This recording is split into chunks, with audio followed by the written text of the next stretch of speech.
Hello, my Bill 5000 Nation. How's everyone doing today? Hopefully, everyone's having a great day. If not, I hope it gets better from here. We are back with another That Chapter. This one is titled When a Husband Sabotages His Wife's Parachute. I think we've done, I don't know if it's this exact story or not, but I believe we've done one where a husband messed with his wife's parachute on, it was another channel. We was reacting to another channel, but I'm pretty sure we did do one where the husbands messed with the wife's parachute. I don't know if it's the same story or not, but how many dudes are messing with their old lady's parachute? I mean, how often does this happen? Don't answer that. Don't answer that. I don't actually want to know those numbers. I'm excited for today's story. If you guys are excited as I am, go ahead, turn them lights down low, put on something comfy, cup with someone special. Let's get very concerned,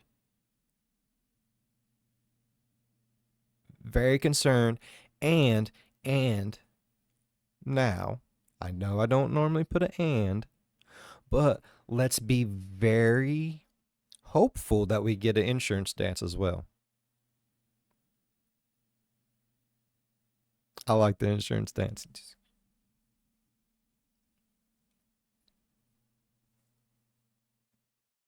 You know what I mean? I love it. I love it. Let's go ahead and get into the story. Hey you, and welcome. My name is Mike, and in this old video, Hey, Mike. Once again, thanks for having me, my friend. I enjoy coming here. Yeah.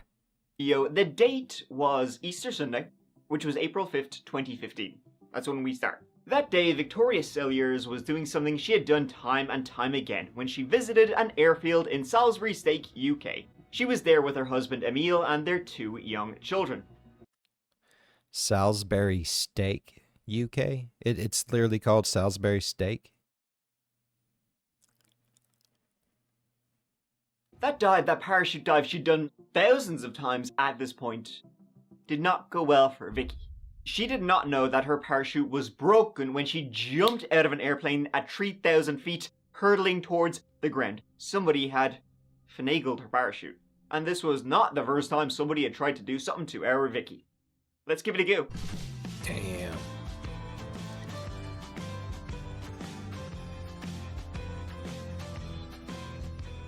Victoria was an experienced skydiver and kind of an all-round, pretty impressive human being. Fair play to you.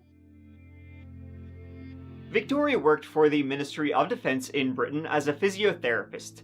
Vicky was an AFF instructor. That stands for Accelerated Free Fall Instructor. That means she was trained to correct people, who are doing skydives, and if they have a malfunction or a problem, she'd be kind of like keeping an eye on everybody and be able to go over, help me out there, while falling through the air. Very high speeds. She'd be able to catch people in midair, basically. So she's like a skydiving goat. Like, she got you. I think we have heard it. I think. Sorry, Mike. I think we have heard this one, though. I don't remember all of it, so I'm really excited. Basically, she was shit hot at jumping out of planes. By 2015, Vicky Cilliers had more than 2,500 successful skydive attempts. Though, I mean, I suppose if you're going to have an unsuccessful skydive attempt, you probably just have one. In each of those over 2,000, You would think that. But Mike, my friend, I'm going to go ahead and tell you.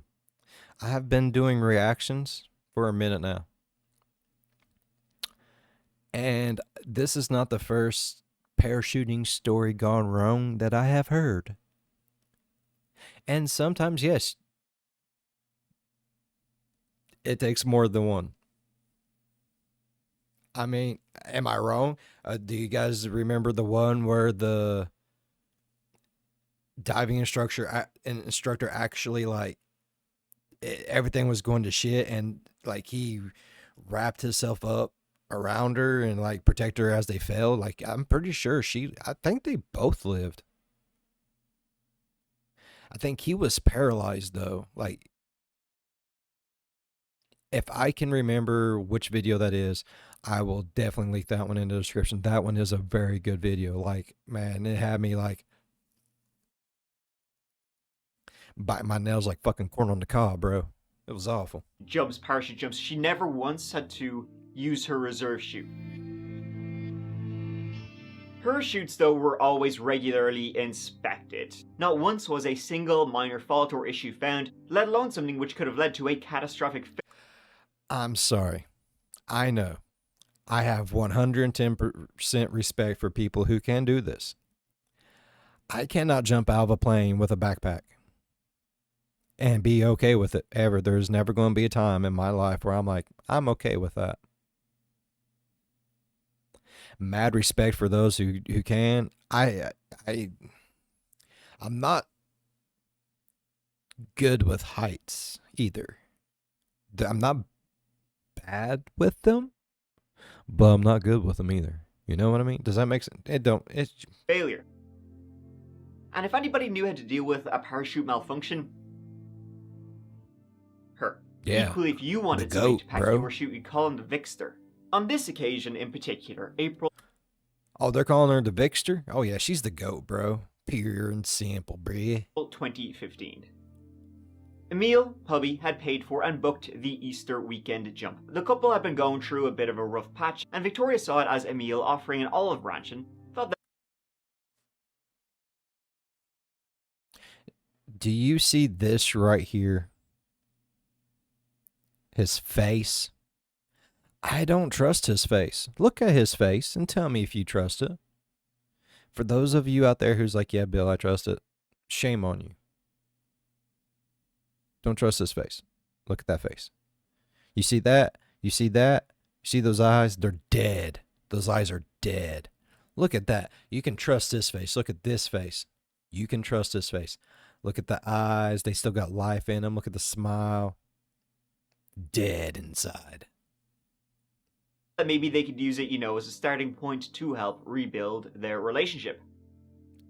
Spoiler alert, though, Emil saw it as kind of like the reverse of that. The jump was originally supposed to take place on April 4th, which was a Saturday, but bad weather, it is England. So that pushed it to the following day. It was wet, it was windy, it was very, very cloudy. And so the next day, which was the Sunday, the weather was still pretty bad. So this time Vicky suggested, how about we do a hop and pop? What they call a hop and pop. A hop and pop, for those dummies out there who don't know about parachuting. Oh, thank God. I thought I was saying Hufflepuff. I was like, I know what the fuck a Hufflepuff is, bruh.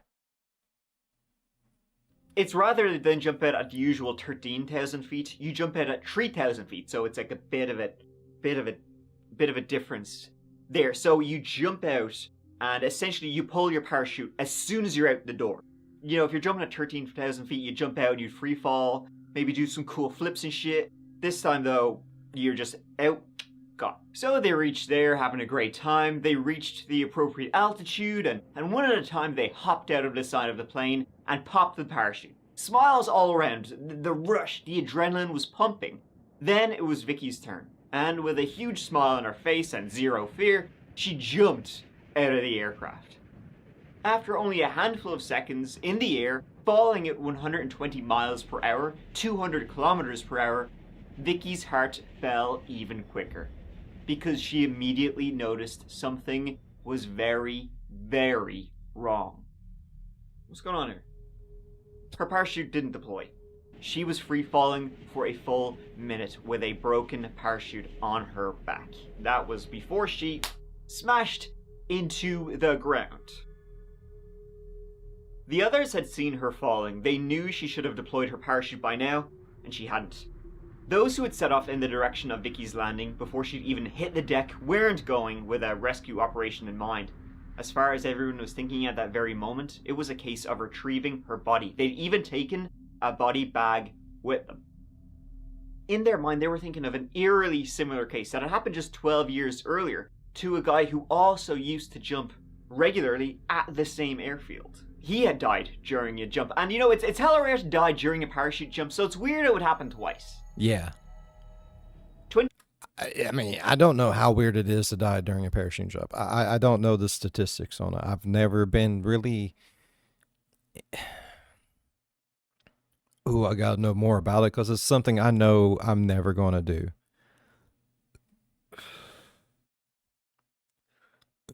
Excuse me. I already know 100% for sure if I am on a plane or anything like that and it's going down, I'm that idiot that's sitting there at the door saying, no, I know.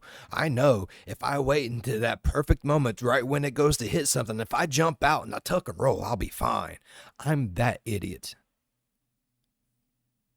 And I'd rather take my chances doing that than jumping out and hoping that the person that packed my bag wasn't stupid or having a bad day or decided, hey, I wonder what it'd be like. No. Not happening. Not happening. 20-year-old Stephen Hilder, an experienced parachutist, died on July 4th, 2003 in Lincolnshire after his chute and reserve failed, just like Vicky's had. His fall was considerably higher than Vicky's had been. He had fallen from the regular 13,000 feet. Holy shit. At first, Stephen Hilder's death was treated as suspicious. All right.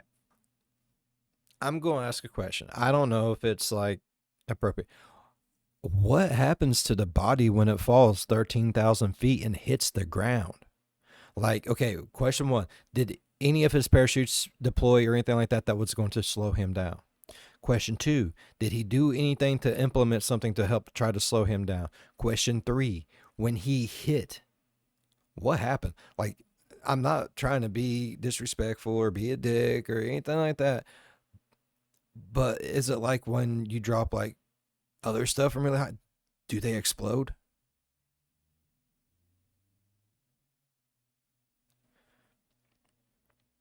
And if they do, that's gotta be like some of the most gruesome stuff to have to go through. Nope. I made myself toss my cookies. I'm done. A murder inquiry was launched. His chute had been 100% tampered with. A lot of the lines, snip, snip, snipperoo. Ultimately, though, after a 10-month investigation in which 3 people were charged, arrested, and then released, it was kind of ultimately determined that Stephen had done it to himself. The scissors used to cut the lines that was found in his car trunk, and only his DNA was found on the parachute. It's believed he was quite depressed at the time, so he thought, what a way to go. That's hey, fucking he awful. loved parachuting, so not much. I mean, I understand his thought process behind it, but that's awful. I hate hearing things like that, man. Call someone, call a friend, call a buddy, call someone. Talk it out. Don't do stupid, don't do that. Better ways to go. However, the ruling on Stephen Hilder's death, it's still kind of questioned by some of his friends, other people involved, are like, did he do it himself though? Did he though? So now it was on repeat when Vicky's parachute failed to deploy. Everyone was booking it to where she had landed, but Booty, to their absolute astonishment, she was still alive. Yeah. Fortunately, did she land in Victoria mud? had landed in a freshly plowed field, which, coupled with the low altitude jump, likely saved her life. Don't get me wrong, she was in... Thank God for farmers. She thinks my tractor's sexy. It really saved her life. She was falling from so high. I thought I was gonna say goodbye, but she thinks my tractor's sexy. It really saved her life. That's luck. Just think if, like, the farmer would have had an off day and just didn't do that. She'd been splattered, bro. Damn. A very, very bad way. She had a broken spine, a pretty much pulverized pelvis, and several snapped ribs. But she was still... Broken bones heal, bro. Might not heal right, but they do stuff. Still breathing. A helicopter was quickly dispatched to get her to hospital. Naturally, everyone was shook. Nobody around her had seen anything like this before. Especially when those around her who saw when her parachute was unfurled. A lot of the lines were knotted together, which, like, wouldn't happen naturally. It seemed pretty clear almost from the start that her parachute had been tampered with by a human. That's just tangled up in the line, isn't it? I've never seen anything like that before. But that can't have been there when she deployed. No, it wasn't there when she deployed. I think that, I don't know. The risers on the reserve chute were also severed. In fact, there was a number of issues with both her primary and reserve chute that led the investigators to think this was deliberate, as there was no signs of stress on the rigging, which would lead you to think it was natural or just wear and tear. The investigation into that almost tragedy began like right there and then, where it had almost taken place. See, anybody could have accessed the parachutes before the jump, but they couldn't have accessed it without being seen, and several people said they saw Vicky's husband Emil get her parachute and go into the bathroom with it and be in there for like 10 minutes with her chute. What's he doing in there? Are they out of toilet paper? I don't think so. When the decision was made to postpone the jump due to bad weather, Emil insisted on taking the rig with them rather than leaving it there at the base with the others, which was normal protocol. There was basically no reason to not leave the chute secured with the other parachutes. So if Emil did it, why would he want to kill his wife in such a spectacular and horrific way? You probably have like one of them good ideas already.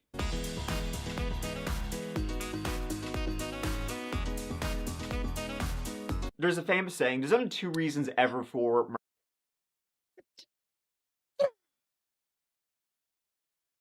We got an insurance dance. Murder, and we've seen a lot of murder on that chapter, and that's money and good old sex. Sexy money. In this case, it was both.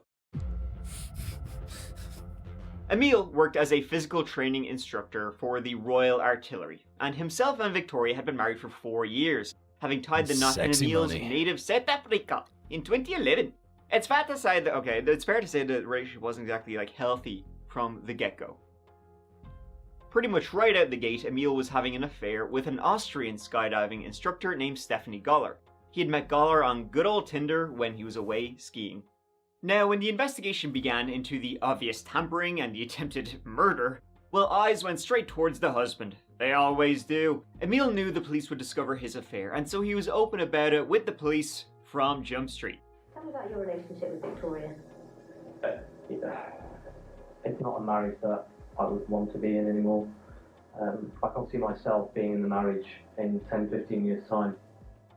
I've got quite a high sex drive. My wife, Victoria, she's got a very low sex drive. We struggle to have sex more than twice a week.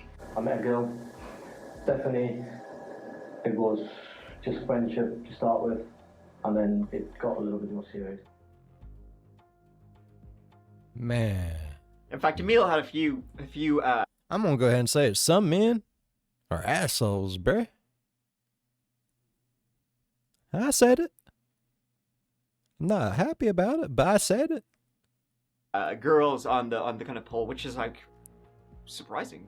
Emil was arrested on suspicion of attempted murder, but he was eventually released on bail. He was released on bail with the stipulation that he absolutely have no contact with his wife Victoria while she was recuperating in hospital. I mean, they believed he had tried to kill her. Yeah. Victoria had a huge problem with that because she openly was like, he didn't do it. He didn't do nothing. Victoria was standing by her man. Once the investigation, though, kicked into full gear and they got Emil's phones, the whole kind of kit and caboodle, the floodgates opened. Get this, folks, not only had Emil and Stephanie, his mistress, during a 6-month period exchanged tens of thousands of messages. 32,000 messages to be specific in 6 months. Who has time to send that many messages? Who has the time for this shit? It wasn't just the amount of messages. Bro, I barely have time to check any of my shit anymore. Like, I don't know how people have that kind of time. I don't. Ooh.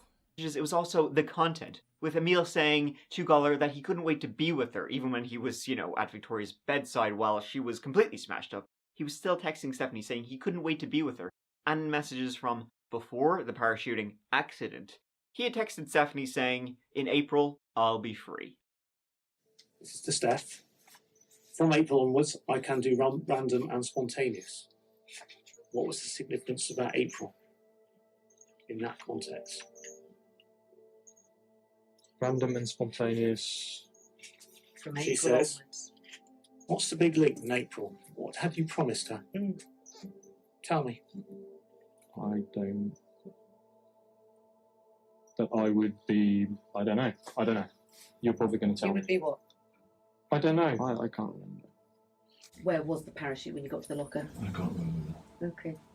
And what did you do when you were at the locker? I already answered that question before. And you're not willing to go through it again? No.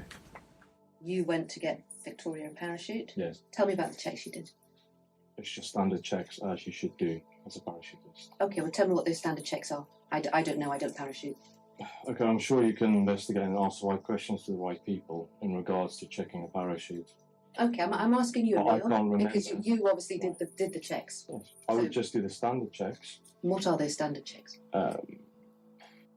In addition to his full-blown affair with Stephanie Goller, Emil was also sleeping with his ex-wife, Carly. Motherfucker needs to keep his little willy in his pants, man. You're getting him in all kinds of trouble. Man, that's what happened when you start thinking with little brain, not big brain. Yeah, I know, fellas. I know. I feel you. Trust me. That little brain can be very, very convincing. And it knows things. Like, it can see into your soul. But every once in a while, you just smack it, you know? Let it remember who's actually in charge. Big brain. Come on, fellas. On a fairly regular basis. He was also constantly using adult work to search for local sex workers and fab swingers to look for local swingers. Busy man, bust a nut Emil, they called him. I mean, that's what I would call him. Busting a meal. Oh, fuck. Mike. You can't make me laugh during serious things like this, bro. This is why I'm going to hell. And everyone thinks I'm heartless. I don't mean to laugh, okay? Sometimes he just says something funny and it tickles my funny bone. And I'm like, I mean to laugh. It happens. If it's funny, it's funny. I'm sorry.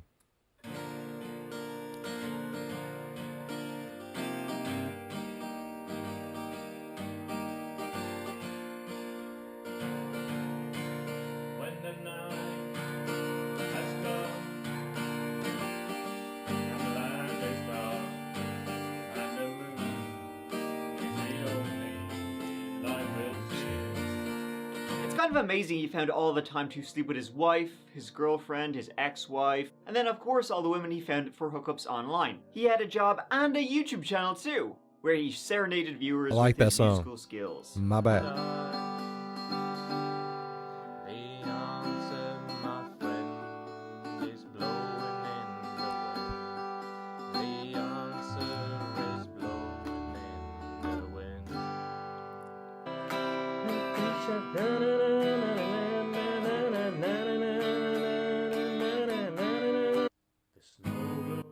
Now it makes sense how he got the chicks. A little something extra for the ladies were his workout vids, and he also uploaded COD videos. See, he should have been out there doing like some Tenacious D, bro. Long as fucking time ago in a town called Kickapoo, lived a humble family, religious through and through. You know what I mean, bro? Love me some Tenacious D, homie. And all the while he was doing his thing, here's his kinky online advert featuring his chests, where he says he is a, quote, a very well-endowed male and I like to keep in shape and have a very athletic body. What a Bro, guy. I'm hairier than that. Police also discovered that Emil, not only was he apparently, I guess, addicted to sex, just, you know, It happens. always had to be fucking somebody. I mean, how many people can't say that they're not addicted to a good time?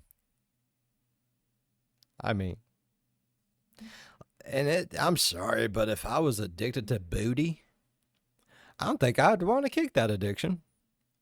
As long as it was the same booty. Now, if it was different booties and I was doing some really, you know, like where you wake up the next morning and you feel like you should chew your arm off just so, you know, you have something to beat yourself to death with.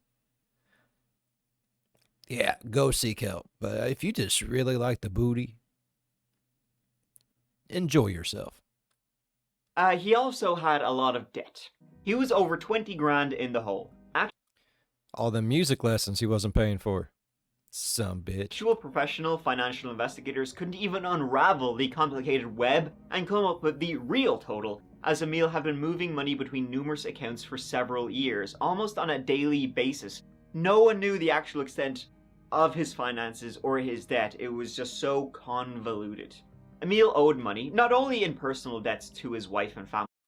I mean, if you're not wanting someone to, not follow the money, that's genius. Just get him to do it. He's a derp. But to also several payday lenders. You know, those like, money lenders, the predatory money lenders who are, Bring us your title to your car. We'll give you $250, and when you can't pay, we're gonna come and take your $1,300,000 car or whatever. Yeah, I know them places. Payday Express, Loan Central. Wasn't it? Didn't a bunch of shit happen with all that stuff? Like it was like illegal somehow or some shit. Do they still? I don't know. I don't go places like that. I don't. And I feel bad for people that do. I get it, bro. I've been on hard times, no lie. But over in West Virginia, they have a thing where you can work for a day and you get paid for that day. And I did a lot of that. A lot of dangerous stuff. And then after I did that for a while and I could save up and I had some money actually saved up, I went and got a job at Feed Corps going down into smokestacks with a shotgun. Yeah, it was some shit. I didn't do that for very long. Like I said, I don't like heights, but it was something to get a lot of money really fast. You know what I mean? And that was the only way I seen me getting out of the shitty life I had at that time. So, we all do what we gotta do. But this motherfucker, like, he's just... Maybe he's into some shadier shit. Maybe that's why he's, like, transferring stuff. It's not just that he's in debt. Maybe it's, like, he's in debt to, like, some, like, cartels or something. You know what I mean? Or he's just stupid and doesn't know how to keep track of money. One or the other. That kind of shit, he was mad for that. As always though, Victoria, she got the worst. He had taken from her about 19 grand, which she had no intention of paying back. Now, it's his wife, but he would just transfer money out of her account without her knowing. One time when Victoria logged into her bank account and saw she was missing 6,000. Look, I'm a firm believer because my old lady has told me this the whole time we have been together. What's mine is hers, and what's hers is still hers. That's just how that is. And I'm okay with that. I'm one of them kids, I was growing up, and I seen, like, a lot of my family get their stuff taken away from them. So I am the type of person, put everything in my mama's name. That's just how that is. And now it's put everything in my old lady name, because at least then if anything happens to me, I know she's taken care of. This is how it goes. £1,000. She was like, what's going on here? Who stole my money? And Emil said, you just try to gaslight her and say, you've been hacked or something. When the bank investigated it, they found, well, it led straight to Emil. But then Emil just, like, love-bombed Victoria yet again after she realized he'd stolen his money and kind of got away with everything scot-free. He got away with a lot of things scot-free, actually, for a good long time. However, Victoria eventually had enough of suspicions around Emil, especially regarding money, that she eventually removed him from her will, so that all of her shit would go to her kids. It's about £120,000. Everything would go to the kids. I don't think Emil knew that he had been removed as the beneficiary, because if he did know that, he probably wouldn't have done what he done did. Or at least in not like such a convoluted way of finagling her parachute. Maybe it was something a lot more simple, subtle, accidental. Like a gas leak, perhaps. Boom, we got one. When the police visited Vicky during their investigation once again try... Mike, don't give people advice, bro. Just try to persuade her about what a monster Emil actually was, they went through, all the evidence they'd gathered from his phone. Told her everything about his multiple affairs with Stephanie, with his ex-wife, with sex workers, pretty much anything that had a pulse. All of his money issues, financial issues. If it's got at least one hole and feels slightly warm, he was pickling it. Nasty fucker. issues, all of the shit she didn't know. She was still standing behind him at this point. Couldn't imagine he would tamper my parachute. But it was during that conversation that she told the police something about like, you know, it's kind of weird because about a week before the parachute jump, something kind of strange had happened. She thought it was weird that one night Emil, he told her he wasn't going to come home, he was going to crash at the Royal Artillery Barracks, which he did regularly. He told her, you know, Vicky, I'm not coming home tonight. Now, in reality, of course, he was with one of the people he was having sex with. But he told her he was at the barracks, and then, you know, so Vicky was like, fine, whatever, she went to bed. Vicky then woke up the next morning and strong smell of gas in the house. She went down to check the valve, saw it was wide open and there was blood on the valve. She texted Emil about finding the gas leak and saying, are you trying to kill me? Emil did not joke like a normal person would. He got extremely defensive and said, no. The officers investigated. They found the blood was still on the gas valve in their home. They tested the blood. It was Emil's. It was obvious via inspection that somebody had broken it open, hence why his blood was on it, rather than it just being an accident. Emil was saying he had tightened it recently, but if it came loose, you know, maybe it was traffic. You know, they're doing construction down the road. Maybe, you know, a jackhammer broke it or something. Because they usually jackhammer in the middle of the night. My fucking construction workers do. When was the last time you used? It do happen. Especially like on busy roads and stuff that they just can't do anything to during the day. It do happen, trust me. Unfortunately. Your locking pliers? Can't remember. What was it for? You just asked me when's the last time I used it, and now you're asking me what did you for. use it for? And when I said I can't remember when I last used them, how can I remember what I used them for? You might not remember when you used them, you might remember what you I used them don't know. for. That's what I'm asking for. Can't remember. Totally, isn't it? This is in the first interview. We're just trying to see if it was loose. You've told us today that you use mole grips, locking pliers. Yeah. On the nut. Yeah. We recovered a pair of mole grips from your toolbox locking pliers. Okay. There were no other similar tools. Okay. Okay.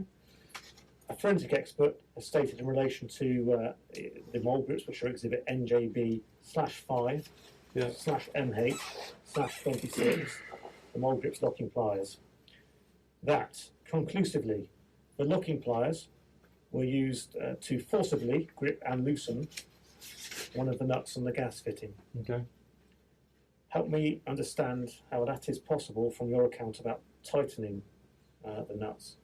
I did say before I didn't know which way to turn it, and I tried both directions, which didn't budge them. He says it loosened. Explain that. I don't see how he could say it loosened it, because when the gas engineer was there, I assumed he loosened the whole thing and checked the seals and everything. I don't know what his procedure is. Okay. The same forensic expert has provided evidence to state there is no indication that exhibit NJB5MH26, the same mole grips locking pliers, has been used to tighten either of the nuts on the gas fitting. So he's saying those pliers have not been used to tighten either of the nuts on the gas fitting. Right. Help me understand how that's possible from your account. I don't know. If I turned it the wrong way, then. You were quite certain. You said it didn't move. Yes, it didn't.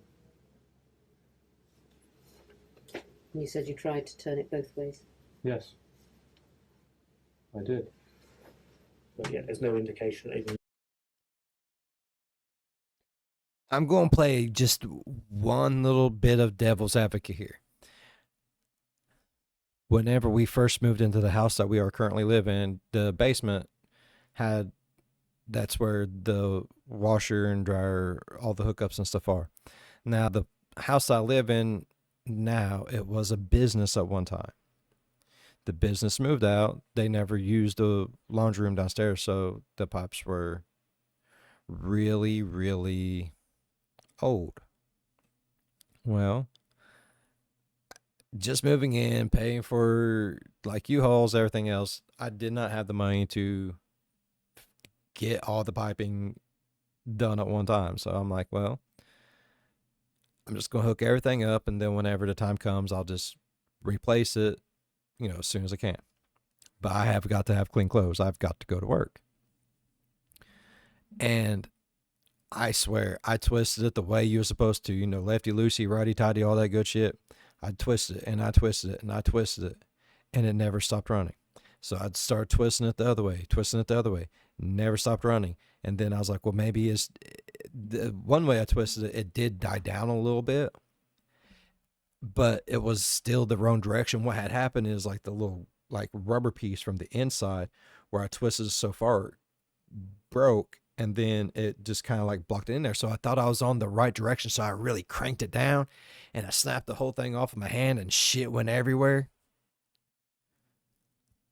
And then I had to go outside and actually turn the water off, like out at the main water pipe, at the meter. Yeah. Yeah. So I'm not saying he's a liar. I'm not saying he's not a liar, but I'm just saying in that situation, I've seen some shit happen.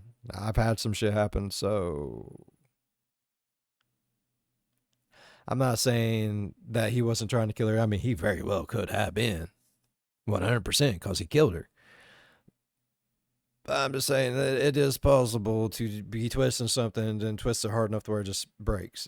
I've done it. It don't take much. It really don't. Used to try to tighten. Okay. Explain that. I can't. His second attempt to murder his wife Vicky is it's actually more cruel and psychotic. Because even though it's a lot simpler than the convoluted parachute murder plot, the gas leak one was his kids were in the house, sleeping upstairs. So the gas could have killed them by just smothering them to death, or if somebody had lit a match. The house would have, not only Vicky would have been killed, his own kids would have been killed too, and he obviously didn't give a shit. Maybe he would have messed with his kids' parachutes if they had been there, who knows? Emile Cilliers, seen here on the left, is accused of trying to murder his ex-wife so that he could be with his lover, something Mr. Cilliers denies. The court heard Victoria Cilliers was one of the UK's top parachutists, but prosecutors say her husband tried to kill her by tampering with her parachute. Mr. Cilliers is alleged to have sabotaged both his wife's main parachute and her reserve chute the day before the jump. Despite Emile having 6 children to 3 women, and as a result a rather large extended family, when the case came to trial after a 2-year investigation, not one single person testified in his favour. He was so toxic nobody still had a good word to say about Emile. Speaking of all of his children, 2 of them were born in South Africa. That was to one of his first girlfriends, Nicoline Shepherd, who Cilliers met when the two were growing up in a Johannesburg township in South Africa. He was 17 when they met, she was 13. They had their first daughter when Nicoline was only 16 years of age, and after she gave birth via C-section, like 10 days, like less than a week after, Emile was already saying, listen, let's bust the Glock. They quickly had another kid before Emile abandoned her. He went to Britain on holiday and just decided he was going to stay there, because there he met Carly, who would be his first wife. He joined the British Army, never bothered to contact Nicoline or his 2 children back in South Africa. She found out through family that he had left her and was now living in a different country with a new woman. Amazingly, after Nicoline Shepherd herself moved to the UK a few years later, in 2004, the two ended up back in touch and began seeing each other once again. He claimed himself and Carly were over and in the middle of a divorce. That once again was of course a load of bollocks. Eventually, Emile's lies about his women caved in on him when he left his phone out and Carly rang. Nicoline answered and the 2 women had a very interesting conversation. They confronted Emile together and as always he blamed them, taking 0 responsibility. Then of course he left Carly and eventually wound up with Victoria, who wound up jumping out of an airplane with a broken parachute. Despite Nicoline cutting all contact, he would still message her from time to time saying, hey, you wanna Netflix and chill? While at the same time he was still having sex with Carly after they divorced. He was married to Vicky and he was seeing escorts all the time. Actually, it's kind of impressive. Dude's a gigantic piece of shit. Emile pleaded not guilty to 2 counts of attempted murder, one for the gas attempt, another for the parachute plot. The prosecution in fact had so much evidence from Emile's phone, it had taken police more than 9 months to actually go through it all. These are the tangled remains of Victoria Cilliers' parachute rig. The court heard her husband had removed 2 vital pieces of equipment known as slinks, which fasten the parachute to the harness. This reconstruction, shown to the jury, showed how Mr. Cilliers took the parachute into a toilet at the airfield and tampered with it. At the end of his trial, Emil was sentenced to 18 years to life in prison. Shit's crazy, bro. After Shit's all crazy. of this, Victoria Cilliers, she wrote a book titled I Survived. She later went on a TV talk show to talk about the book and, you know, how almost writing this book was a form of therapy for her because she'd been through so much psychological and emotional abuse from Emil. He was like the ultimate love bomber, abusive, manipulative piece of shit.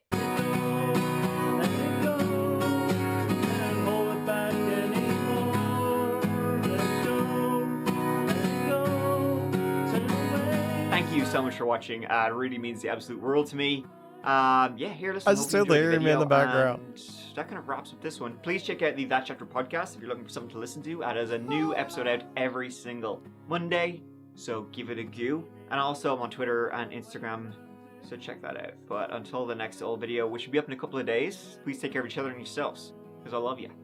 Like it. Well, now they know.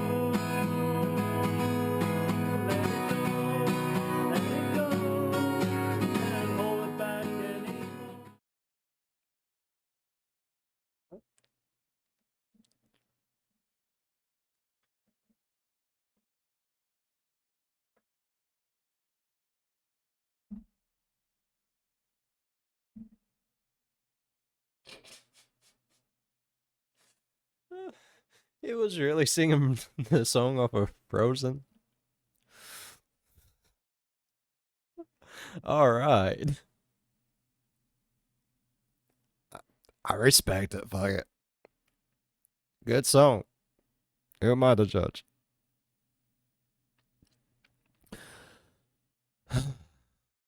I really enjoyed today's video.